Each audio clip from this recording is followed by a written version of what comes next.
Bitti. Bekin aytmak sende. Adimin. Tamam. Dilek. Yok. Tamam. Hazır. Ay, tamam. Ama Bekin olsun çister. Bitti, bitti.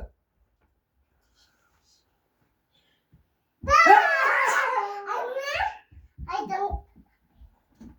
Sen tak. Ay. Aldın lan. Ayakta tutmuşlar. Tutmuşlar bak. Bütün tatama tutar. Yaka Bekin, yaka. Ayakta. Basın yaka. Neyse bu bütün. Ver, Bekin. Bitti. Bitti.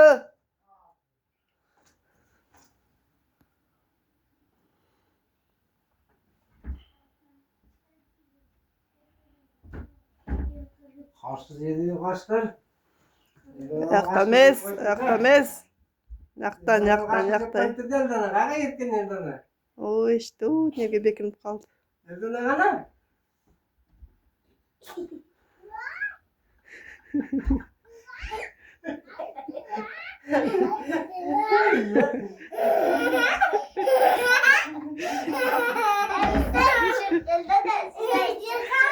Geldi.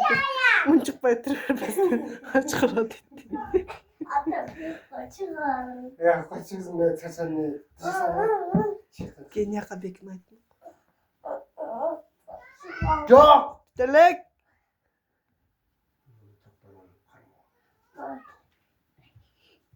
Çat.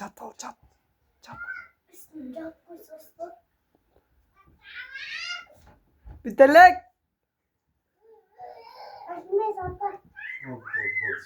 Arkasına Bekin kalırız şerge.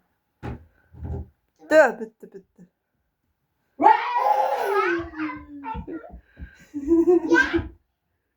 Ana. İyi. Kaçtır dedi точно. Aydın taşına kaçtı cep gitti de. Tap. Taşına kaçtı cep gitti.